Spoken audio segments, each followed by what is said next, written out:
Hello everyone, welcome back to Magnet Brains. My name is CS Payal Popli and इस video में हम पढ़ने जा रहे हैं difference between different styles of leadership. Seen our previous videos हम लोगों ने पढ़ा कि लीडरशिप के कितने स्टाइल हो सकते हैं, जो कि थे 3. तो अब इस पर्टिकुलर वीडियो में हम उन तीनों स्टाइल्स में क्या क्या डिफरेंसेस होते हैं उनके बारे में बात करने वाले हैं.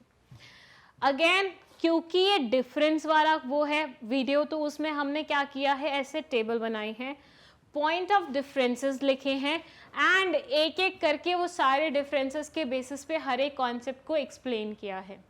So let's start with the first point which says decision making. मतलब तीनों ही लीडरशिप स्टाइल में जो डिसीजन मेकिंग का काम होता है वो किसके पास जाता है.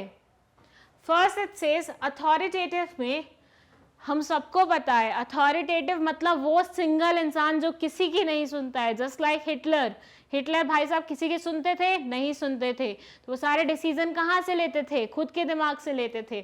तो लीडर अपने डिसीजन खुद से लेता है इस वाले स्टाइल में. अथॉरिटेटिव स्टाइल में लीडर अपने डिसीजन खुद से लेता है. When it comes to democratic style, democratic मतलब डेमोक्रेसी से रिलेटेड, डेमोक्रेसी से रिलेटेड मतलब लोगों से रिलेटेड. तो यहाँ पे डिसीजन मेकिंग कैसे होगी? लोगों से पूछ के होगी. तो डिसीजन मेकिंग लेगा कौन, करेगा कौन? लीडर करेगा. लेकिन किससे पूछ के करेगा? लोगों से पूछ के करेगा. मोदी जी इंडिया में कोई भी डिसीजन लेते हैं तो कैसे लेते हैं? खुद से लेते हैं. लेकिन in consultation with whom? People of India. Directly होता है? नहीं. हम लोगों ने कुछ रिप्रेजेंटेटिव भेजे हुए हैं पार्लियामेंट में अपने, जिसको हम एमपीज बोलते हैं, मेंबर ऑफ पार्लियामेंट. उनसे पूछ के वो डिसीजन लेते हैं. सो यहाँ पे लीडर डिसीजन लेता है, लेकिन वो करता है क्या? कंसल्ट करता है सबऑर्डिनेट से, या फिर आप फॉलोवर्स वर्ड भी इस्तेमाल कर सकते हैं. लीडर किसको फॉलो करवाता है? फॉलोवर्स को ना. तो आप फॉलोवर्स वर्ड भी इस्तेमाल कर सकते हैं. लेज़े फेरे में कौन डिसीजन लेता है? अभी तो पढ़ा है हमने प्रीवियस वीडियो में. यहाँ पे सबऑर्डिनेट्स खुद से डिसीजन लेते हैं. तो it says subordinates themselves make decisions. Subordinates खुद से डिसीजन लेते हैं. चलिए बढ़िया. अब आते हैं हम हमारे सेकेंड पॉइंट ऑफ डिफरेंस पे, दैट इज कम्युनिकेशन. कि इन तीनों ही स्टाइल्स में कम्युनिकेशन किस प्रकार से होता है. तो it says only one way communication. यहाँ पे हमने बहुत अच्छे तरीके से पढ़ा था कि लीडर अपने कान बंद कर लेता है. वो बोलता है सिर्फ मेरी जुबान चलेगी और तुम लोगों के कान उस पर्टिकुलर चीज को सुनेंगे. तुम्हारी जुबान नहीं चलेगी और मेरे कान काम नहीं करेंगे. मैं किसी की सुनूंगा नहीं, मैं सिर्फ खुद की बातें बोलूंगा. तो यहाँ पे लीडर अपने सबऑर्डिनेट्स को हर एक चीज बोलता है, उनकी सुनता नहीं है. तो कम्युनिकेशन किस प्रकार की होगी? वन वे कम्युनिकेशन होगी. और लीडर कहाँ होता है? ऊपर होता है. सबऑर्डिनेट्स कहाँ होते हैं? नीचे होते हैं. तो लीडर हमेशा सबऑर्डिनेट्स कुछ बता रहा होगा. तो कम्युनिकेशन की मूवमेंट कैसी होगी? डाउनवर्ड्स होगी. ध्यान दीजिएगा. लीडर क्या कर रहा है? लीडर क्या कर रहा है? लीडर सबऑर्डिनेट्स को कुछ बता रहा है, कुछ बता रहा है, कुछ बता रहा है. कैसे बताएगा? अपने से नीचे वाले लोगों को नीचे जाके बताएगा. तो मूवमेंट कैसे होगी कम्युनिकेशन की? डाउनवर्ड्स. ठीक है. फिर डेमोक्रेटिक स्टाइल में कैसे होगी कम्युनिकेशन? क्योंकि हमने यहाँ पे पढ़ा कि जो लीडर होता है वो फॉलोवर से कंसल्ट करता है. वो फॉलोवर से कंसल्ट करता है. तो कंसल्टेशन में फॉलोवर्स अपनी बात लीडर को बोलेंगे तो मूवमेंट होगी इस प्रकार की. फिर लीडर अपना डिसीजन लेके कन्वे करेगा किसको? फॉलोवर्स को. तो मूवमेंट होगी डाउनवर्ड्स. तो कम्युनिकेशन किस प्रकार की होगी? टू वे कम्युनिकेशन होगी. ये भी अपनी ओपिनियन दे रहे हैं लीडर को और लीडर भी अपनी बात बोल रहा है फॉलोवर को. देन लेज़े फेरे में क्या होता है? Free flow of communication. यहाँ पे पूरा फ्लो फ्री रहता है. भैया फ्री रेन है, लेजे फेरे है, हर एक चीज फ्री है, तो यहाँ पे कम्युनिकेशन भी किस प्रकार का होगा, फ्री नेचर का होगा। सो ये हो गया हमारा second point of difference. Third is motivation technique. तीनों ही स्टाइल्स में मोटिवेशन टेक्निक क्या रहती है? फर्स्ट ये बोलते हैं फियर एंड पनिशमेंट, मतलब नेगेटिव मोटिवेशन। हिटलर भाई साहब क्या करते थे? वो अपनी बात बोलते थे, वो बोलते थे करोगे ऐसा काम, करोगे ऐसा काम, लोग बोलते थे हाँ करेंगे। जहां किसी इंसान ने बोल दिया नहीं करूंगा, उठाओ इसको गैस के चैम्बर में फेंक दो। याद है ना हिटलर के गैस के चैम्बर्स, कितने लोगों को उन्होंने वो जलाया था, वहां पे जलाया won't be the right word, chemicals उनके अंदर डाले थे, राइट, जहर उनको उनके अंदर डाला था। तो बेसिकली हिटलर किसी की नहीं सुनता था, वो सबको इस वे में मोटिवेट करता था कि अगर तुमने मेरी बात नहीं सुनी तो तुम्हें पनिशमेंट मिलेगी। तो यहाँ पे बंदा डर के मारे वो पर्टिकुलर काम कर देता था, और यही होता था उनका मोटिवेशन का style. Just like your class teacher, class teacher तुम्हें बोलेगी कल तुम्हें ये पर्टिकुलर चीज लानी है, नहीं लाए आप तो आपको क्लास से बाहर खड़ा कर देंगी, आपको 2 डंडे मार देंगी, आपके वाइवा में मार्क्स काट लेंगी, या फिर पूरी क्लास के सामने आपको बेइज्जत करेंगी। तो यहाँ पे फियर एंड पनिशमेंट वाला सिस्टम चलता है, और इसको हम क्या बोल सकते हैं, इसको हम नेगेटिव मोटिवेशन बोल सकते हैं, क्योंकि यहाँ पे मोटिवेशन पॉजिटिव वे से नहीं हो रहा है, नेगेटिव वे से हो रहा है। सेकंड में डेमोक्रेटिक स्टाइल में ये बोलते हैं रिवॉर्ड एंड इन्वॉल्वमेंट। यहाँ बोलते हैं कि अगर तुमने अच्छा काम किया तो हम तुम्हें प्राइज देंगे। तो यहाँ पे आप सामने वाले इंसान को खुश कर रहे हैं, तो this will be called as a positive motivation.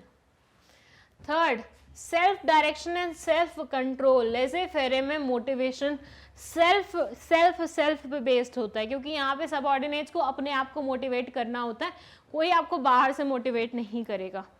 So self direction और सेल्फ कंट्रोल ही लोगों में होना चाहिए, तभी ये पर्टिकुलर सिस्टम अच्छा माना जाएगा। इस पेज का ये लास्ट है डेलीगेशन ऑफ अथॉरिटी। अथॉरिटी क्या डेलीगेट होती है? तो ये फर्स्ट उसमें बोलते हैं अथॉरिटेटिव में नो डेलीगेशन। हिटलर कभी अपनी पावर किसी के साथ नहीं बांटता था, याद रखिएगा। तो इस वाले स्टाइल में डेलीगेशन होगा ही नहीं। सेकंड, डेमोक्रेटिक स्टाइल में ये बोलते हैं delegation of authority to some extent. Democratic में कुछ हद तक क्या होती है, डेलीगेशन होती है, पावर को बांटा जाता है लोगों के साथ। लेकिन व्हेन वी टॉक अबाउट लेज़े फेरे, तो यहाँ बोलते हैं कंप्लीट डेलीगेशन ऑफ अथॉरिटी, सब कुछ दे रखा है। अगर आपने रियलाइज किया हो ना, तो ये बहुत ज़्यादा स्ट्रिक्ट वर्जन है, ये मॉडरेट वर्जन है, और ये बिल्कुल फ्री फ्लो वाला वर्जन है। तो ये मिडल में आएगा। कोई भी पॉइंट अगर आप दिमाग में सोचेंगे ना, तो जैसे हम ये डेलीगेशन वाला ले लेते हैं, यहाँ पे बिल्कुल डेलीगेशन नहीं है, वहाँ पे पूरा डेलीगेशन है, तो ये बीच में बचा कैसा, मिडवे। तो इस तरह से आप याद रख सकते हैं पॉइंट्स को। ये थे हमारे 4 point of difference, but don't be so happy, क्योंकि और भी बहुत सारे पॉइंट्स हैं। 4 और पॉइंट्स हैं डिफरेंस। 5th पॉइंट बोलता है फोकस। अथॉरिटेटिव में ये बोलते हैं लीडर का कंट्रोल रहता है, डेमोक्रेटिक में ग्रुप सेंटर्ड रहता है, और लेज़े फेरे में इंडिविजुअल सेंटर्ड रहता है। खुद सोच के देखिए, अथॉरिटेटिव में क्या वो किसी और को बोलने का मौका देता है?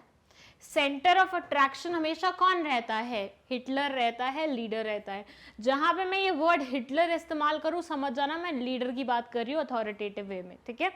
सो ये बोलते हैं कि यहाँ पे लीडर ही सब कुछ है, लीडर खुद डिसाइड करेगा, सारी पावर्स होल्ड करेगा, सबको फैसले देने की कोशिश करेगा। सो ऐसे सिनेरियो में ये फोकस कहाँ रहता है? लीडर के टूवर्ड्स रहता है। वेयरएज डेमोक्रेटिक हमेशा लोगों के लिए होती है। डेमोक्रेसी किसके लिए होती है? लोगों के लिए होती है। तो ऐसे सिनेरियो में ये ग्रुप सेंटर्ड रहता है हमेशा। वेयरएज लेज़े फेरे इंडिविजुअल पे बेस्ड होता है, इंडिविजुअल कैसे काम करेगा, इंडिविजुअल कैसे करना चाहिए, इंडिविजुअल का कंट्रोल कैसा रहेगा, तो हर एक चीज़ इंडिविजुअल पे बेस्ड होती है। सो यहाँ पे इंडिविजुअल सेंटर्ड रहता है, फोकस पूरा इंडिविजुअल्स पे रहता है। चलिए नेक्स्ट पॉइंट ये बोलते हैं रोल ऑफ लीडर। अथॉरिटेटिव में लीडर का रोल रहता है डायरेक्शन प्रोवाइड करने का। हिटलर बताता था ना सबको, तुम्हें ऐसा करना है, तुम्हें ऐसा करना है, तुम्हें ऐसा करना है, तुम्हें वहाँ जाके रहना है, तुम्हें वहाँ जाके रहना है, और तुम्हें गैस चैम्बर में जाना है। सो ये सारी चीज़ें डायरेक्शन, जितनी भी आपको आप काम करते थे ना, उसकी डायरेक्शन कौन लीड करता था? लीडर लीड करता था। Whereas डेमोक्रेटिक में यहाँ पे वो टीम वर्क मेंटेन करता है। लीडर कोशिश करता है कि वो सबके साथ रह के सबका विकास कर सके, है ना, होता है ना, मोदी जी बोलते हैं सबके साथ सबका विकास, समथिंग लाइक दैट। तो बिल्कुल ऐसा ही यहाँ पे रहता है, और हमेशा लिंक करना। एक्चुअली जब आप लीडर्स के नाम से पढ़ोगे ना चीज़ें, जैसे यहाँ पे हिटलर के नाम से पढ़ोगे तो आपको ज़्यादा याद रहेगा। यहाँ पे मोदी जी के नाम से पढ़ोगे, वहाँ पे पता नहीं किसके नाम से पढ़ोगे, बट पढ़ लेना, ठीक है। ये बोलते हैं लेज़े फेरे में प्रोवाइड सपोर्ट एंड रिसोर्सेज। अच्छा, कहीं कहीं जगह ये लिखा हुआ था कि सपोर्टर को या फॉलोवर को सपोर्ट नहीं मिलती है लीडर के। यहाँ पे कहने का मतलब हर एक पर्सपेक्टिव में ये है, और यहाँ पे उसका उल्टा लिखा हुआ है, तभी मैं एक्सप्लेन कर रही हूँ पॉइंट। ये बोलते हैं कि लीडर खुद से कुछ नहीं करेगा, लेकिन जहाँ पे सपोर्टर को लगा कि अब लीडर की इंटरफेरेंस करवानी चाहिए, या फिर रिसोर्सेज लाने हैं, या फिर इंफॉर्मेशन लानी है, तो उन सब सिनेरियो में वो सपोर्ट मांग सकता है। लीडर खुद से नहीं देगा, आप मांग सकते हो। तो वैसे वाले में वो बोलते हैं कि सपोर्ट प्रोवाइड करता है लीडर, और रिसोर्सेज प्रोवाइड करता है। यहाँ पे लीडर डायरेक्शन प्रोवाइड करता है, यहाँ वो टीम वर्क पे फोकस करता है, और यहाँ पे वो आपको रिसोर्सेज लाके देता है, इंफॉर्मेशन लाके देता है। Then growth and development of employees, no scope of initiative and creativity. इस वाले स्टाइल में कोई इनिशिएटिव या क्रिएटिविटी का ग्रोथ नहीं हो सकता है। रीजन बीइंग, हिटलर भाई साहब किसी को बोलने की परमिशन देते थे? जिस टाइम पे हिटलर जर्मनी में राज कर रहा था, क्या आपने किसी और लीडर का नाम सुना था? सुना था? सोच के बताइए, हिस्ट्री में कहीं पे भी किसी पेज में किसी और इंसान का नाम लिखा हुआ है? नहीं लिखा हुआ। तो it is all about leader only. तो यहाँ पे लोगों के अंदर क्रिएटिविटी, इनिशिएटिव लेने वाली चीज वो आती ही नहीं है, क्योंकि लीडर मेन होता है। Whereas when it comes to democratic style, यहाँ पे बोलते हैं scope for initiative and creativity आ जाती है थोड़ी सी V स्टाइल में। यहाँ पे लीडर I स्टाइल में वर्क करता है, whereas यहाँ पे क्योंकि लोग मिलके कंसल्ट करते हैं, ओपिनियन देते हैं, तो ऐसे सिनेरियो में V स्टाइल हो जाता है। Full scope for initiative and style, your style. यहाँ ये बोलते हैं तुम बिल्कुल फ्री हो, तुम्हें जो करना है करो, तुम्हारी क्रिएटिविटी दिखाओ, तुम्हारा इनिशिएटिव दिखाओ। तो यहाँ पे वो बिल्कुल फ्री होते हैं। तो ये आ गया your style, we style, I style. ये नाम याद रखना, I style, we style, your style, I style, we style, we style, your style. ये सब नाम क्यों याद रखने हैं? क्योंकि हो सकता है एमसीक्यू में क्वेश्चन आ जाए कि बताओ वी स्टाइल कौन सा था आउट ऑफ 3 लीडरशिप स्टाइल्स, तो वो आपको बताना पड़ेगा। ओके, सो आप जंप करते हैं हमारे लास्ट पॉइंट पे, दैट इज डिसिप्लिन। किसमें कैसा डिसिप्लिन होता है? अथॉरिटेटिव में दे से obedience of order and discipline. यहाँ पे लोग बहुत ज़्यादा ओबीडियंट होते हैं। लीडर की नहीं सुनी तो लीडर आपको कच्चा चबा जाएगा, ऐसा मान के चलिए। तो यहाँ पे उनके जॉइंट दांत होते हैं और आपको उनकी बात सुननी ही पड़ती है। Whereas डेमोक्रेटिक स्टाइल में इंटरचेंज ऑफ आइडियाज, तुम अपने विचार हमसे बांटो, हम अपने विचार तुमसे बांटेंगे, ये वाला स्टाइल चलता है डेमोक्रेटिक पैटर्न में। एंड लास्ट है सेल्फ डिसिप्लिन और कंट्रोल। ये बोलते हैं भैया हमारी कोई जिम्मेदारी नहीं है, तुम्हें जो करना है कैसे ऐसे करना है तुम करो।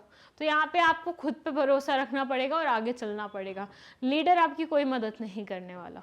सो ये इस वे से चलता है। तो डिसिप्लिन, सेल्फ डिसिप्लिन होता है यहाँ पे। सो ये थे कुछ डिफरेंसेस के पॉइंट। टोटल 8 पॉइंट हमने पढ़े हैं डिफरेंस वाले। किनके डिफरेंसेस? 3 लीडरशिप स्टाइल किस किस तरह से होते हैं, क्या क्या होते हैं, वो पर्टिकुलर चीज़ के बारे में। अगर आपने वो तीनों स्टाइल्स नहीं समझे हैं तो उनकी वीडियोस जस्ट आपको इस वीडियो के आगे मिल जाएगी। आप लिंक ले सकते हैं कमेंट सेक्शन से, वहाँ फर्स्ट कमेंट में ही लिखा होता है कि प्रीवियस वीडियो का ये लिंक है, तो वो प्लीज़ देखिएगा। उसके बाद ही आपको डिफरेंस बिटवीन वाले पॉइंट समझ में आएंगे। एंड इसके आगे हम पढ़ने जा रहे हैं लीडरशिप के बारे में ही एक दो चीज़ें और, एंड फिर हम पढ़ेंगे कम्युनिकेशन के बारे में। So stay tune for that. And if you want notes of this chapter तो वो आपको मिल जाएंगे उस लिंक से जो कि डिस्क्रिप्शन बॉक्स में लिखा हुआ है। इसके अलावा अगर आपको कोई भी डाउट है, कोई भी समस्या है, तो आप कमेंट सेक्शन में लिख सकते हैं। पढ़ाई से रिलेटेड समस्या की बात हो रही है यहाँ पे। That's it for this video. Thank you so much for watching it.